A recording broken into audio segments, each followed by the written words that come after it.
이강민의 잡지사 7월 호 8번째 페이지, 수요일 밤을 맑게 비추는 잡지사의 네온사인, 숭실사이버대 환경안전공학과 교수로도 활동하고 계신 곽재식 작가님과 함께합니다. 어서 오세요. 안녕하세요, 곽재식입니다. 이거 굳이 이렇게 저작권료까지 사용을 하시면서 이렇게 노래를 또 하나를 넣어주셨군요. 상당 부분 포기하는 게 있습니다. 컨텐츠 살려보겠다고. 멋지군요. 예, 저는 사실 네온 하면 생각나는 노래가 그 윤수일 선생님 노래 중에 네온이 불타는 거리 가로등 불빛 아래서, 이 노래 아시나요? 알죠. 황홀한 고백. 근데 왜 이렇게 창법이 항상 똑같나요? 이게 그 좀 네온이 뭔가 불타는 거리. 그 약간 윤수일 선생님 느낌이잖아요. 그 언젠가 만났던 너와 나 빰빰빰 이거. 피트 파운드 쓰지 마세요. 똑같은데. 근데 이제 아까 오프닝에서도, 라디오 방송에서 나왔던 오프닝에서도 말씀해 주셨습니다만, 네온 사인이라는 게 한때 현대적인 도시의 상징으로 굉장히 유명했었죠, 그죠? 그래서 이제 뭐 네온의 불빛이 가득한 거리라면 정말 최첨단 문명을 달리는 어떤 자본주의 도시의 아주 상징적인 풍경이다. 콩콩의 전성기 때. 뭐 이런 이야기가 있었던 그런 시기가 있었죠. 실제로 윤수일 선생님이 황홀한 고백 노래를 부르던 시대가 바로 그런 시대였습니다. 네온이 불타는 거리가 있었던 그 시대. 근데 지금은 사실 방금 전에 들었던 그 노래가 만들어지고 유행하던 이 시대에는 사실은 지금은 네온 사인이라는 게 거의 없어졌어요. 장범준 씨의 시대에는. 우리가 지금 길가에 가면서 보는 네온 사인처럼 보이는 것은 사실은 네온을 이용하는 네온 사인이 아닙니다. 사실 대부분 반도체 계통의 물질이나 뭐 EL이라고 하는 다른 물질을 이용해가지고 네온 사인 비슷하게 보이는 그런 발광체를 훨씬 더 싸고 튼튼하고 쉽게 만들 수 있는 재질로 다시 만들어 놓은 거거든요. 그래서 이제 네온의 시대는 이제 좀 지나갔어요. 사실. 경쟁력이 없군요. 네온에 불타는 거리라고 하면 윤수일 선생님 시대구나. 약간 그런 느낌의 시대로 어느새 세상이 변화하고야 말았습니다. 끝인가요? 세상이 변하고야 말았다. 근데 그런 게 많아요. 보면 그 이소라 선생님 불렀던 노래 중에 저기 뭐죠? 그대 안의 블루라는 노래 있죠. 김현철 씨랑 그게 이제 네온 속으로 노을 지단가 하는 영화에 나왔던 주제곡이거든요. 네온 속으로 노을 지단 얼마나 뭔가 현대적이고 감각적인 느낌 납니까? 그 영화 나왔던 90년대 초만 해도 그런 거였거든요. 지금 네온 속으로 노을 지다라고 하면 약간 좀 뭔가 50대 이상의 어떤 중장년의 어떤 쓸쓸 약간 이런 느낌인 거예요, 지금은. 참 이게 기술의 발전이 무섭고 시대가 빨리 바뀌고 있구나라는 생각을 네온을 볼 때마다 저는 하게 됩니다. 우리 인생에 대해서 생각해 볼 수 있는 원소 오퍼노 타임인 주기율표. 어느덧 10번째 원소 시간. 앞서 이제 장범준 씨의 노래로 눈치를 채셨겠지만 오늘의 주인공 바로 말씀하신 네온이 되겠습니다. 작가님, 일단 네온은 어떤 뜻을 가지고 있습니까? 네온의 뜻. 네온은 주기율표에서 보시면 위쪽에 위칸에 헬륨이 있고 아래쪽 칸에 아르곤이 있습니다. 주기율표에서는 이 아래 위로 있는 것들끼리 이제 성질이 비슷하다라는 말씀을 누차 이제 드렸을 텐데요. 헬륨은 정말 아무런 반응을 안 하고 그냥 지 혼자 가만히 있는, 뭐 태우려고 해도 타지도 않고 뭐 액체로 바꾸려고 해도 바뀌지도 잘 않고 그런 물질이라고 말씀드리지 않았습니까? 네온도 그 밑에 있는 이상 비슷하게 그런 성질을 갖고 있습니다. 반응을 잘 별로 반응을 안 하는 아무 성질이 없는. 참고로 그 밑에 있는 아르곤도 그러니까 그 비슷한 성질을 갖고 있겠죠. 우리가 지난번에 산소 편 하면서 공기 중에 주성분이 대부분 질소고 그리고 산소 기체가 한 20% 정도 있고 그게 거의 전부다 이렇게 말씀드리지 않았습니까? 그렇게 하면 한 99% 정도 나와요. 나머지 1%가 방금 말씀드렸던 아르곤입니다. 아무 반응 안 하는 물질은 아르곤입니다. 그래서 그거 하면 거의 100%예요. 그래서 공기가 질소가 대부분 산소가 상당히 많고 그다음에 아르곤이구나. 그다음에 이제 이산화탄소는 이제 여러 가지 뭐 불태우고 뭐 하면서 있다는 걸 알았으니까 이산화탄소 조금 있겠지. 뭐 이런 정도로 과학자들이 생각을 하고 있었어요. 근데 과학자들이 정밀 실험을 하면서 공기의 성분을 여러 가지로 분리하고 뭐 살펴보고 하다 보니까 아르곤인 줄 알았는데 아르곤하고 굉장히 비슷한 그런 성질을 가진 물질이 있는데 그러니까 아무 반응 안 하는 아무 성질도 없는 그런 거라는 거죠. 아르곤은 분명히 아닌 거가 하나 더 있다라는 사실을 알아낸 것입니다. 그 이제 0.002% 정도 있어요, 공기 중에. 그러니까 뭐 억지로 찾아내려면 한 거죠. 극소량이네요. 헬륨보다는 그래도 훨씬 많은 겁니다. 헬륨은 거의 아예 없다고 할 정도로 없어요. 그래요? 그래도 네온이 0.002%면 그리고 예를 들어서 뭐 0.002%면 대충 뭐 얼마 정도 될까요? 뭐 100만 원에 2원 정도 치되나요? 하여튼 그 정도 비율이잖아요. 그러니까 조금만 있는 거예요. 그래서 이거 알아내가지고 이름을 뭘 붙일까라고 하다가 좀 이거 새롭게 발견한 물질 이름을 뭘로 붙이지? 뭐 이런 식으로 막 하는데 그리스어 표현 중에 우리가 이제 무슨 새로운 것이라는 뜻으로 앞에 네오라는 말을 붙일 때가 많이 있죠. 그쵸. 뭐 신고회전주의라고 하면 뭐 네오 클래식이다. 뭐 그다음에 뭐 또 그런 뭐 네오 다다이즘. 뭐 그런 거. 하필이면 온갖 사상 중에서 온갖 사조 중에서 하필 다다이즘을 꺼내시니까. 얼마 전에 책에서 본 단어라.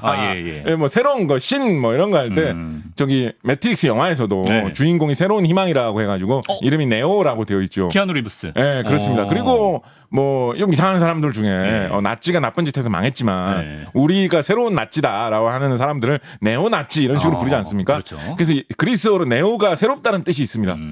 그래서 이제 이거 아마 영국 학자들이 제가 발견했던 것으로 기억하는데 영국 학자들이 공기 속에서 아르곤하고 비슷한데 아르곤보다 가벼운 아주 조금 있는 새로운 물질. 이 새롭게 발견한 건 뭐라 하지? 새롭게 발견한 건 뭐라 하지?라고 하다가 그냥 새로운 거라고 이름 진짜. 성의 없네. 라고 해서 이름이 네오에서 따와서 네온이라는 원소 이름이 되어 있는 것입니다. 그렇군요. 새로운이라는 뜻이었습니다. 아까 이제 주기율표 말씀하셨는데 그 주기율표의 아버지 드미트리 멘델레예프가 주기율표를 처음 만들었을 때 이제 그 당시까지 발견된 원소를 차례로 배열했었는데요. 이때 네온의 자리는 공란으로 비워져 있었다고 들었어요. 네, 주기율표가 멘델레예프 시절만 해도 완성이 안 된 부분이 비어있던 부분이 상당히 많이 있었습니다. 그래서 네온이 이렇게 조금 바뀌었고 발견하기 이게 뭐 화학 반응 여러 가지 많이 하면 당연히 뭐 예를 들어서 사람 몸에 들어가서 안 일으켜야 될 화학 반응을 일으킨다라고 하면 이게 뭔가 독성 물질인가 보다 조심해야 되겠다. 뭐가 이런 문제를 일으키나 막 사람들이 막 알아보겠죠. 뭐 금이나 은을 뭐 정련하고 뭘 하려고 하는데 중간에 끼어들어서 방해를 한다. 도대체 이 골칫거리가 뭐야라고 하면 사람이 열심히 알아내가지고 찾아내려고 하겠죠. 그렇죠. 그런 것들은 이제 발견이 돼요. 존재감이 있어요. 근데 이거 아무 화학 반응 안 하고 그냥 공기 중에 0.002% 살짝 있을 뿐이거든요. 그러니까 이게 안 나타난 거예요. 그래서 멘델레예프는 뭐 이런 거 있는지 없는지 모르고 있다가 뭐 그때 당시에는 모르고 있었는데 나중에 이제 학자들이 이것도 분명히 새로운 하나의 원소다라고 해서 이제 나중에 발견이 돼서 탄생한 거죠. 멘델레예프 시절의 주기율표 이후에 발견된 원소들이 그때까지 알려져 있던 원소들보다 더 많습니다. 그래 118개 중에. 네네. 그렇군요. 그래서 공란을 하나하나 채우게 됐고 네온도 그 중에 하나였다는 겁니다. 그렇습니다. 자, 이렇게 네온이 마치 헬륨처럼 화학 반응을 잘 안 하는 원소라서 우리 에디터가 이번에 원고 작성하면서 표정이 아주 수심이 가득했습니다. 왜 그랬을까요? 왜냐면 이 코너가 원소의 일상 속 쓰임새를 찾는 건데 화학 반응을 안 일으키면 쓰임새가 없지 않겠느냐? 분량을 뭘로 채울 것이냐? 굉장히 고민을 했는데 어떻게 생각하시나요? 일단 약간 그런 과학적인 방식으로 고민을 하셨다는 자체가 이미 진짜 깊이 우리 쪽에 좀 빠져들었다는 거예요. 이런 식의 인과관계 속에서 그냥 네온 검색해봐도 아무것도 안 나오던데 이게 아니라 화학 반응을 이렇게 안 일으키다니 도대체 어디에 쓸모가 있을까? 하루 종일 자리에서 연금술사처럼 원소만 생각합니다. 이거는 정말로 이 많이 우리 쪽으로 진짜 진일보했다. 흘러 들어오신 거. 이거는 그 진짜 그렇게 생각하실 수 있어요. 좋은 발상이십니다. 괜찮은 방향의 생각이세요. 그런데 그렇다 보니까 또 네온이 또 묘한 용도들이 여러 가지가 또 있습니다. 네온 사인 말고 있나요? 네온 사인 말고 뭐 여러 가지 있는데요. 일단 뭐 중요한 거 한 가지만 말씀을 드리면 우리가 헬륨 표현하면서 헬륨이 화학 반응을 절대 안 일으킨다. 진짜 뭐 아무리 뭘 어떻게 해보려고 해도 아무도 옆에도 안 건드린다라고 말씀드리지 않았습니까? 그렇습니다. 그런데 우리가 지난주에 플루오린 편하면서 플루오린은 지금 마지막 어떤 치트키처럼 그치. 어디에 갖다 대는 하여튼 어떻게든지 화학 반응을 일으키려고 한다라고 말씀을 드렸잖아요. 그 녀석 가져오면 이제 플루오린 가져오고. 우리 양기자 선생님의 베스트셀러 소설 제목이기도 하고 또 이런 중국 고전의 한문 표현이기도 한 모순이라는 말 있지 않습니까? 모순 무슨 뜻이죠? 원래 어떻게 해서 나온 말이죠? 뚫리지 않는 방패, 다 뚫을 수 있는 창 아니겠습니까? 그런 뜻이지 않습니까? 그 이제 생각해볼 만하잖아요. 절대로 화학 반응을 안 하는 헬륨하고 절대로 화학 반응을 무조건 다 시킨다는 플루오린하고 막 이렇게 섞어보면 과연 반응이 일어날까 안 날까? 요거 과학자들이 이게 해보고 싶었겠어요? 안 해보고 싶었겠어요? 아이언스트가 캡틴 아메리카의 방패를 뚫을 것이냐? 이게 호기심 생기는 주제잖아. 한번 해볼만 하잖아요. 그죠? 한번 해볼만 하잖아요. 일반적으로 그렇게 해보면 누가 이기냐면 그래도 헬륨이 이깁니다. 헬륨은 어떻게 할 수가 없어요. 철기둥, 김민재. 그런데 최근 들어와가지고 워낙에 지금 과학기술이 발달하니까 어떻게 뭐 전기로 지지면서 뭐 어떻게 해가지고 온도를 높였다가 낮췄다가 막 하면서 하면 플루오린이 헬륨에 달라붙으면서 반응을 일으킬 때가 있다라는 논문들이 이제 나오는 추세입니다. 그러니까 그런 현상을 하나를 일으키면 내가 지금 새로운 과학적 발견을 했다라고 논문을 써서 발표할 수 있는 정도로 헬륨이 안 무너지는 거예요. 연장 들어야 이길 수 있다. 그렇습니다. 자, 그런데 그런데 헬륨은 그렇게 완전 최강자지만 네. 헬륨하고 비슷한 네온이나 아르곤 정도 되면 네. 그 정도면 플루오린에 어찌 하다 보면 좀 잘 무너질 수도 있다라는 뜻이지 않겠습니까? 그죠? 그런 상황 속에서 다른 물질 속에서는 발견할 수 없는 아주 희한한 현상들이 많이 일어납니다.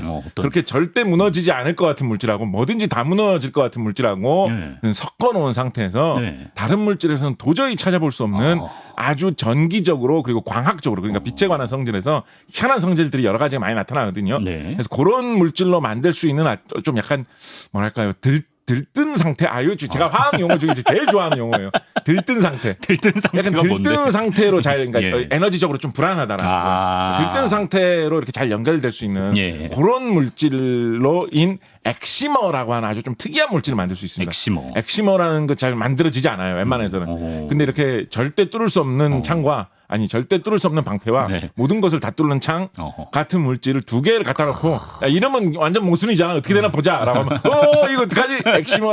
엑시머라는 희한한 상태가 되는 거예요. 그래서 그거를 이용을 해가지고 엑시머 희한하지? 이렇게 하고 끝나지 않아요. 과학자들은. 보통 그걸로 어떻게든지 그걸 활용해서 뭔가 유용한 일을 할 궁리를 합니다. 과학자들은. 엑시머를 활용해서. 하다못해 우리 헬륨 시간에도 말씀드렸죠. 헬륨 아무 화학 반응도 안 일으키는데 이거 어디다 써요? 아무 쓸모도 없는데. 근데 그럴 때 헬륨은 어떤 보존을 하기 위해서 헬륨으로 꽉 채워놓으면 아무 화학 반응 안 하기 때문에 아무것도 변화하지도 않고 상하지도 않는다. 그런 식으로 항상 이용 방법을 과학자들은 찾는단 말이에요. 그래서 엑시머라는 이상한 물질도 만들어놓고 어떻게 활용할지 과학자들이 다 고민을 해가지고 용도를 어떻게든지 찾아냈어요. 과학자들은 항상 이렇게 용도를 찾으려고 진짜 별 이상한 현상도 다 찾아놓습니다. 왜 그렇게 노력을 할까요? 왜죠? 그래야 연구비를 따죠. 그래야 연구비를 따서 먹고 살죠. 그렇군요. 야, 엑시머 연구 이거 왜 하는 거야? 식솔들을 기다리니까. 네온하고 플로린하고 뭐 누가 이기나 해봤다고? 이거 왜 한 거야? 순수한 호기심이 아니군요. 물론 호기심도 많이 걸려 있죠. 근데 누가 그렇게 따지면 뭐라고 얘기할 겁니까? 아니 누가 이기나 궁금해서요. 캡틴 아메리카 방패 보니까 생각났어요. 이렇게 말할 수는 없잖아요. 그렇죠. 그렇게 하면 이걸 만들면 엑시머라는 상태를 만들 수가 있는데 그 엑시머로 아주 강력하고 쓰기 좋은 레이저를 만들 수가 있습니다. 레이저. 그래서 엑시머 레이저라는 말이 있습니다. 그래서 엑시머 레이저를 만들 때 아르곤, 플로린, 그다음에 네온 이런 물질들이 많이 사용이 됩니다. 그래서 레이저 중에서 공업적으로 정밀하게 사용하기에 상당히 좋은 레이저가 바로 이 엑시머 레이저고 그 엑시머 레이저를 굉장히 열심히 많이 사용하는 나라가 전 세계에서 어디가 있을까요? 이런 강력하고 아주 요긴한 정밀 레이저 어디에서 많이 사용할까요? 일본. 한국에서 굉장히 많이 일본에서 사용해요. 일본에서 많이 사용해요. 한국에서 굉장히 애용합니다. 뭐 있어요? 반도체를 만들 때 반도체 그 정밀 회로를 아주 미세한 회로를 새겨야 되지 않겠습니까? 그럼 뭐 어떻게 조각칼로 손 제일 작은 사람 와봐라고 해가지고 고사리 손. 뭐 이렇게 현미경 같은 걸 보면 새길 수는 없잖아요. 그렇죠. 그래서 이제 뭐 노광, 식각 이런 특별한 공정을 이용을 해가지고 그런 아주 작은 회로를 새기는데 그 작업을 할 때 이 엑시머 레이저를 이용을 하면 아주 깨끗하고 쓰기 좋은 레이저가 싹 나오기 때문에 우리나라 반도체 공급이 잘 이루어지려면 우리나라 반도체 회사들이 잘 생산을 해내려면 네온이 꼭 필요하다. 지금은 우리나라 같은 경우에 네온 사인에 사용하는 네온의 양보다 반도체 공업에서 사용하는 이 네온의 양이 추월했어요? 훨씬 많습니다. 훨씬 많군요. 근데 그 레이저를 라식 수술할 때도 쓴다고 들었는데 그렇습니다. 맞습니까? 엑시머 레이저는 뭐 그런 용도로도 사용하고 있고요. 우리가 또 아르곤 편할 때 그 이야기를 또 한번 또 짚고 넘어가도록 하겠습니다. 그렇습니다. To be continue. 작가님, 네온이 태양계를 이루는 원소 중 꽤 많은 비중을 차지한다던데 사실인가요? 그렇습니다. 아까 지구상에서는 0.002% 정도밖에 없다라고 말씀드리지 않았습니까? 왜 그렇게 조금밖에 없을까요? 생각보다 우주 전체를 보면 꽤나 많아요. 그래요. 근데 왜 지구에는 이렇게 없을까요? 뭐 이유 적당한 거 떠오르시는 거 없습니까? 오늘 자꾸 질문을 하시네. 네온. 모르겠는데요. 가벼워서 그렇습니다. 가벼워서 다 날아가는구나. 우리가 대충 한번 이렇게 줄 잡아 봅시다. 우리가 바로 지난번 편에 플로린 했고 그 한 칸 전에 산소 편을 했어요. 근데 이 주기율표라는 거 순서가 대충 무게 순서라고 말씀드렸잖아요. 그러니까 산소에서 네온까지 별로 안 떨어져 있죠. 그러니까 산소하고 네온이 무게가 대충 크게 차이가 안 나겠네. 짐작을 할 수가 있습니다. 근데 우리 산소 편을 할 때 우리 공기 중에 있는 산소 기체는 O2다. 산소가 2개씩 붙어 다니는 거다라고 말씀드렸죠. 그러니까 산소의 무게는 산소 원자가 2개씩 붙어 있는 게 한 조각의 무게인데 네온은 그거의 절반보다 조금 무거운 거잖아요. 그렇죠. 그러니까 예. 네온이 산소 기체보다 우리 네. 공기 중에 많이 있는 산소 기체보다 훨씬 가볍겠구나. 그러네. 대충 짐작할 수 있죠. 예. 과학에서 이렇게 대충 짐작하는 추리하는 이런 게 의외로 굉장히 중요한 때가 많이 있습니다. 예. 그냥 과학을 그렇게 대충 그냥 때려잡아서 해도 되는 거야라고 하는데 과학이 이제 모든 게 다 쉽게 처음부터 밝혀지는 경우가 없기 때문에 의외로 무슨 추리 소설 이런 데서만 추리를 하는 게 중요한 게 아니라 과학에서 뭘 이렇게 좀 애매하게 잘 모를 때 아마 전체적인 이런 상황과 정황을 봤을 때 이 정도지 않을까 이렇게 추측하는 게 굉장히 중요하거든요. 그러니까 곽철식 작가의 신간 사설 탐정사의 밤이 또 추리집이 나온 거예요. 그것도 기억을 해주셨군요. 아, 진짜 감사합니다, 진짜. 출연료가 많지 않기 때문에 이런 거라도 한 번씩 해드립니다. 예, 그렇군요. 중요하군요. 그래서 내용이 가벼워요. 그래서 공기 중으로 붕붕 뜨기 쉽습니다. 그러다 보니까 아마도 먼 옛날에 지구가 처음 생길 무렵에는 네온이 그래도 좀 있었을 것 같아요. 세월이 흐르는 사이에 둥실둥실 천천히 헬륨처럼 그렇게 가볍지는 않아요. 그래서 뭐 순식간에 완전 싹 다 날아간 것 같지는 않은데 세월이 지나면서 조금씩 또 공기 햇볕이 내리쪼이고 이러면 그만큼 뜨거워지면서 더 부풀어서 잘 날아가지 않겠습니까? 그럴 때 점점 우주 바깥으로 잃어버리고 해가지고 지금 남은 것은 0.002%밖에 되지 않는 게 아닐까. 그래서 지구보다 중력이 더 강한 뭐 목성이라든가 뭐 이런 데 가면 네온이 지구보다는 훨씬 많습니다. 아, 그렇군요. 네, 그렇습니다. 근데 어떤 기사를 보니까요. 이번에 우크라이나 전쟁 후폭풍으로 네온 가격이 5배가 뛰었다 이런 기사가 있던데 매장량이 그쪽에 몰려있나 보네요. 매장량하고는 큰 상관이 없어요. 아, 그래요? 네. 뭐 우크라이나에 네온 공장이 많이 있었던 것은 사실입니다. 그래서 네온 공급이 갑자기 줄어들어가지고 네온 가격이 훅 뛰는 바람에 우리나라 반도체 회사들이 좀 고민을 많이 하고 했었습니다. 이 네온을 생산을 하려면 공기 중에 0.002% 있다라고 말씀드리지 않았습니까? 네. 그러니까 공기를 100kg을 공기를 이용을 하면 그 중에서 0.002kg 그러니까 대략 한 2g 정도. 그러네요. 100kg의 공기에서 2g씩 네온을 추출해낼 수가 있는 것입니다.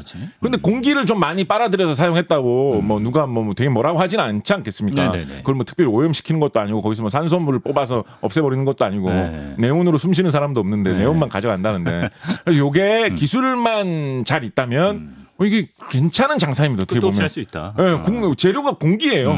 우리 뭐 하다못해 뭐 라면 가게를 차려도 김밥 가게를 차려도 쌀값, 김값, 라면값 걱정을 하면서 그렇죠. 원재료 값을 걱정을 하면서 밀가루 값 오르면 라면 값도 올라야 돼 이런 거 맨날 고민하는데 원료가 공기예요, 공기. 지천에 널려 있는데. 근데 이제 물론 그 중에서 0.002%만 이렇게 걸러낸다는 게 이제 쉽지는 않죠. 그렇겠죠. 그래서 이게 상당히 좀 기술만 있다면 할 만한 장사거든요. 근데 그 공장을 우크라이나, 러시아 이런 쪽에 많이 갖고 있었기 때문에 우크라이나는 전쟁 때문에 공장 돌리기가 힘들어지고 러시아는 경제 제재의 대상이 됐으니까 거래하기가 어려워지고 그래서 이제 네온을 들여오기가 어려워진 거죠. 그래서 이제 우리나라도 기술력이 그렇게 부족한 나라는 아닌데 네온이 지금 꼭 필요한 상황이지 않습니까? 그렇죠. 그래서 우리나라도 네온 공장을 세우자 이런 움직임이 있었습니다. 실제로 이제 작년 같은 경우에 몇몇 회사에서 그런 시도를 하고 뭐 시생산에 들어갔다 뭐 이런 기사도 막 나오고 했었습니다. 그래서 뭐 그런 그 회사 주식 사자 뭐 이런 얘기도 나오고 막 했었는데 보통 이런 네온 생산하는 공장에서는 어떤 공장에서 네온을 생산을 하느냐. 공기를 가지고 뭐 이런 거 저런 거 분리하고 뭐 이런 공장에서 아무래도 이제 그 공기를 빨아들여서 분리하는 기술이 있으니까 네온을 많이 뽑아내는 기술을 적용하기가 좀 편하지 않겠습니까? 근데 이제 공기 중에서 어떤 물질을 원래부터 우리나라에서 뽑아 쓰는 공장이 많이 있었느냐. 이제 제철소에서 쇠를 녹이려면 불을 강하게 지펴야 되지 않습니까? 그렇죠. 근데 강한 불을 만들려면 우리 불씨 꺼져갈 때 입으로 후후 불면 그러면 이제 불씨가 좀 커지고 이런 게 있지 않습니까? 근데 제철소에서 강한 불을 만들기 위해서 제철소에서 일하시는 분들이 용광로 옆에서 입으로 불고 있을 수는 없잖아요. 안 되죠. 너무 위험하기도 하고 그렇게 해가지고 얼마나 위력을 얻을 수 있겠습니까? 그러니까 제철 공장에서는 항상 굉장히 많은 순수한 산소를 구해가지고 그 산소를 용광로에 팍팍 불어넣습니다. 그래야 불길이 더 거세지니까. 그 산소의 그 화학 반응을 잘 일으키는 성분으로 강한 열을 만들 수 있게 해줄 수 있으니까. 그래서 제철 공장 근처에는 공기 중에서 산소를 뽑아내는 공장이 있는 경우가 많이 있어요. 그렇군요. 우리나라에도 큰 공장을 하나 돌리고 있었습니다. 이 공장도 사실은 진짜 짭짤한 장사죠. 공기 빨아들여가지고 산소는 뽑아내기도 그렇게 어렵지도 않아요. 공기 중 20%나 있으니까 20%, 80% 질소 버리고 잡다한 거 버리고 나머지 20%만 이렇게 해가지고 이게 우리 제품입니다. 수지 타산 위주로 설명해 주신데. 와 이거 진짜 허공을 이렇게 해가지고 이게 내 제품이 되는 거라니까요. 거기서도 네온을 뽑아내는 거예요. 근데 그 공장에서 이제 그런 공기를 빨아들이고 분리하는 장치가 있으니까 다른 기술을 더 적용을 해가지고 네온을 분리하는 작업까지 해보자. 그래서 몇몇 기술진들이 서로 힘을 합쳐가지고 다른 회사도 뭐 참여하고 해가지고 작년에 그런 제철소 옆에 있는 산소 공장에서 네온도 뽑아내는 기술이 적용됐다라고 해서 뭐 기사가 나기도 했었고 네. 뭐 그것 때문에 뭐 주식이 뭐 오르기도 했었고 또 뭐 반도체 쪽 주식은 뭐 이런 거 해서 출렁거리기도 했었고 네. 네온 값이 갑자기 비싸진다고 하니까 참 대단하죠 진짜. 우크라이나 전쟁 일어난 걸 우크라이나 전쟁 일어나는데 영향 받을 게 뭐가 있냐 보자. 라고 쫙 보는 거예요. 우리가 평범한 건 쉽게 생각할 수 있죠. 우크라이나 밀농사 많이 지으니까 밀값 오르겠다. 그렇지, 라면값 그렇지. 오르겠네. 뭐 이런 정도. 네. 뭐 러시아 가스 많이 판매하니까 가스값 오르겠네. 그렇죠. 뭐 이런 거는 쉽게 생각할 수 있거든요. 네. 근데 거기에 네온 공장이 많이 있어가지고 한국의 반도체 사업이 위험할 수 있다라는 거를 생각을 해내고 더군다나 그거를 걱정을 해가지고 기술을 빨리 적용을 해가지고 예. 그런 네온 공장을 세워가지고 네. 어떤 그렇게 활용을 해가지고 사업을 한다라는 것은 정말 진짜 이 코너는 저희 주식 방송에 우리가 납품을 해야 됩니다. 예, 얼마나 유용한지 이런 몰라요. 거만 듣고 주식 투자하시면 안 되고요. 예, 정보를 이렇게 주시는데. 예, 그렇습니다. 예, 알겠습니다. 네온이 생각보다는 쓰임새가 많았습니다. 하지만 아무래도 네온 하면 좀 한물 같다고는 해도 네온 사인을 떠올리는 분들이 거의 대부분일 것 같은데요. 네온 사인은 누가 발명했습니까, 작가님? 일단 결론부터 말씀을 드리면 프랑스의 클로드라는 사람이 발명했다라고 보는 게 제일 맞을 것 같습니다. 네. 일단 전기라는 것에 대한 여러 가지 실험을 할 수 있다라는 사실이 과학자들한테 알려진 다음에 과학자들이 전기로 이것저것 많이 지져본 거예요. 그래야 이제 좀 참신한 한 명의 과학자들이 뭐 맨날 뭐 나무로에 전기가 통하나 안 통하겠지. 뭐 고무에 전기가 통하나 안 통하겠지. 그럼 너무 뻔한 거예요. 그럼 다 막 사람 벌써 처음 하자마자 그런 거 다 해본 거예요. 예. 그래서 일부 과학자 좀 참신한 과학자들이 우리는 좀 말도 안 될 것 같지만 기체의 전기를 지져보면 어떻게 되는지 보자라는 생각을 한 사람들이 나오기 시작한 것입니다. 네. 그러다가 그런 연구에서 하나의 도약을 이뤄낸 사람이 독일의 가이슬러라는 사람이었네요. 들어본 것 같은데. 네, 가이슬러라는 사람인데 이 사람은 원래 뭐 하던 사람이었을까요? 이 사람은 원래 유리 만들던 기술자였습니다. 유리 세공업자 같은. 유리를 세공하는 그런 업자였는데, 뭐 이제 불어서만 만들고 이렇게 하잖아요. 진짜로 그거 하던 사람이었어요. 유리 불던 분이셨어요. 근데 보통 뭐 그런 거 하면 뭐 컵 같은 거 만들고, 뭐 길게 뽑아가지고 무슨 항 모양 만들고 이런 거 많이 보여주지 않습니까? 유리공예. 네, 그런 거 많이 보여주지 않습니까? 이분도 그런 거 잘 하시는 분이셨어요. 근데 이분 학 같은 거 만드는 거 이런 거 하기보다도 독일에서도 학을 만드나요? 뭐 그런 거 많이 만들어요. 학 말고 뭐 독수리 같은 거 백조를 만들든지 하겠죠. 너무 토속적으로 생각을 했군요. 우리나라 분들은 항 많이 만드시더라고요. 그렇죠. 예. 근데 그 근처에 이런 과학 연구를 하시는 분들이 있었는데 과학 연구를 하다 보면 뭐 시험관이라든가 플라스크라든가 뭐 비커라든가 뭐 유리관을 연결하는 뭐 이렇게 동글동글하게 돌아가는 유리관이라든가 이런 유리로 된 제품들로 항상 실험을 하지 않습니까? 그렇다 보니까 이 유리 작업 잘하는 이 사람한테 그런 여러 가지 실험 도구를 만들어 달라고 부탁을 하게 됩니다. 가이슬러는 그런 작업을 잘하다가 이런 유리로 실험 도구 만드는데 대가가 돼요. 그러다가 가이슬러가 이제 생각을 하는 거예요. 지금 과학자 선생님들이 하는 거 보니까 전기로 기체를 지져보는 실험들을 많이 하는구나 라고 해가지고 그런 실험을 잘 하려면 밀폐된 그런 유리관이 있으면 좋겠죠.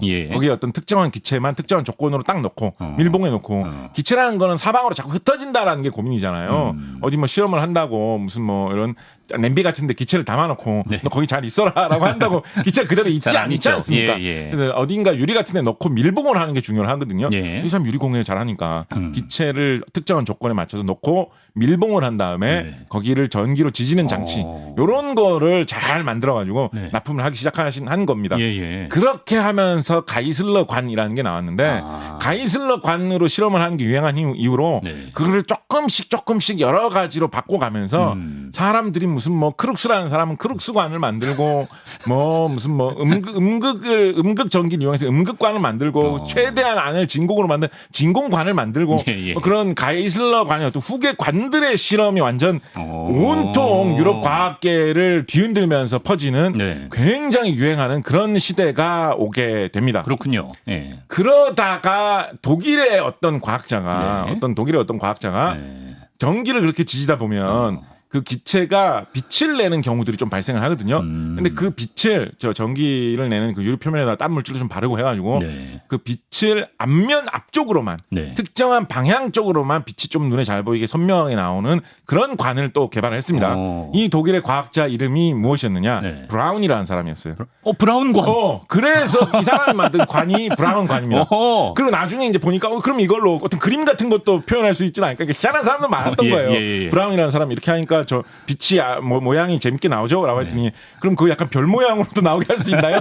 이런 식으로 하는 사람들 많이 있었던 거예요. 그러니까 브라운이 뭐 별 모양으로 하려면 할 수도 있겠죠라고 하니까 하다가 모든 모양을 보여줄 수 있는 그런 장치를 만들어가지고 그걸 이제 텔레비전에 사용하게 됐죠. 브라운관 오랜만이다. 네, 영어로는 브라운 튜브라고 합니다. 가이슬러 관은 가이슬러 튜브라고 하고 그래서 우리 이제 인터넷 동영상 공유 사이트 중에 땡 튜브라는 게 있죠. 그렇죠. 그게 왜 튜브라는 말로 끝날까요? 이상하지 않습니까? 그럼 수영하는 영상만 올려야 되는 거예요? 그게 왜 튜브로 말이 끝나요? 그 이상하잖아요. 너희의 관이다. 브라운 관 그런 튜브 그 가이슬러가 만들었던 그 안에 기체 집어넣고 전기로 지진을 실험하던 도구에서 텔레비전의 이 중심 부품이 나왔기 때문에 영어 표현 중에서 튜브라고 하면 바로 이 브라운 튜브, 브라운 관, 텔레비전을 일컫는 말이 되었기 때문에 동영상을 보여주는 텔레비전 같은 인터넷 공유 사이트를 땡튜브라고 하게 된 것이죠. 이 세상 수많은 땡튜브 채널 중에 이거 알려주는 채널은 잡지사 말고 몇 개나 더 있을까요? 그래도 한 20개 정도 있지 않을까요? 하여튼 그렇습니다. 자, 그런데 이렇게 수많은 온갖 관 실험을 많이 하던 이런 상황 속에서 방금 말씀드렸던 이 프랑스의 이 클로드라는 사람이 이렇게 여러 가지 기체를 넣어놓고 전기로 지지다 보면 빛이 나는 경우가 많이 있는데 이 빛이 참 예쁘다. 이걸 가지고 무슨 실험하는 거 말고 그냥 그 자체로 장식품을 만들어도 좋지 않을까라는 생각을 이 클로드라는 사람이 하게 된 거예요. 이거 뭐 굳이 말하자면 이런 게 20세기 초에 약간 프랑스의 예술 감각인가. 과학자도 약간 그런 쪽으로 먼저 생각을 하게 되는 그렇게 이야기를 갖다 붙여볼 수도 있었을 텐데 미의 천국이군요. 그래서 그 클로드가 해보니까 딴 여러 가지 물질을 쓸 때보다 단가나 색깔이라든가 특히 이렇게 만들어 놓고 부서지지 않고 오랫동안 유지되는 거 그걸로 생각을 해봤을 때 네온을 넣어서 지실 때가 제일 색깔도 이쁘고 빛도 잘 나고 특히 오래 간다. 이게 그래서 이걸로 장식품을 만들자. 근데 장식품을 만들어가지고 그냥 전시만 하는 것보다 이 사람은 뭐 화가나 예술가 출신은 아니니까요. 내가 무슨 피카소도 아니고 그렇지. 이걸로 장식품 만들어봐야 뭐 얼마에 팔리겠어. 라고 생각을 하다가 이걸로 어떤 광고를 위한 모양, 간판 이런 거 만들면 장사가 되겠구나. 머리 잘 썼네. 라고 생각을 해가지고 나중에 이제 회사 설립에도 기술적으로 참여를 하고 뭐 이런 식으로 이어져서 결국은 이 가이슬러 관에서부터 출발해서 브라운 관까지 이어졌던 요 기술 중에 일부를 장식용으로 사용한 거, 간판용으로 사용한 게 네온 사인이 되었다라고 보시면 되겠습니다. 슬슬 대체되고 있습니다만 이게 처음에 나왔을 땐 기가 막혔겠네요, 사람들이. 그렇습니다. 특히 이 예전에 이제 토머스 에디슨 이런 사람들이 전구로 불빛을 밝히면 뭐 밤에 눈에 잘 들어온다 이런 걸로 뭐 여러 가지 많이 했었거든요. 근데 전구 같은 경우에는 이 수명이 있지 않습니까? 많이 쓰다 보면 요즘에는 LED 전구가 흔해가지고 굉장히 오래 갑니다만 옛날에 뭐 이런 특히 스탠드 같은데 이런 데 꽂아놨던 화장실에 꽂아놨던 그 백열 전구 요즘 잘 쓰이지도 않아요. 요즘에 아마 국내에서는 생산 유통이 상당히 규제받고 있는 걸로 알고 있습니다. 그래요? 전기를 워낙 많이 소모하기 때문에 전기를 아끼자는 차원에서. 근데 그거 같은 경우 좀 쓰다 보면 안에 필라멘트가 끊겨가지고 뭐 갑자기 뭐 철물점에 가가지고 사와야 되고. 그렇지. 뭐 그리고 부모님 꼭 그런 거 심부름 많이 시키죠. 그렇죠. 항상 그게 이제 이게 왜 그거를 심부름을 많이 시키겠어요? 본인이 직접 안 사오시고. 왜 그러겠어요? 공색해서. 그게 아니고 이 전등을 사용할 때는 밤이란 말이에요. 밤. 밤에 좀 집에서 쉬려고 하는데 퇴근하고 쉬려고 하는데 전등불이 안 들어오면 얼마나 짜증나요. 그러니까 직접 낮에 고장이 나면 이제 퇴근하는 길에 사오면 되겠다라고 할 수 있거든. 밤에 고장이 나면 너무 답답하고 짜증난다면 뭐 이런 거 항상 그래가지고 애들한테 심부름 시키기 마련이에요. 왜냐면 진짜 어른 돼가지고 그거 사온 기억보다 어릴 때 심부름 가가지고 전등 하나 사온 기억이 대부분 많이 계실 거거든요. 이런 건 이렇게 오래 쓰다 보면 이렇게 끊겨요.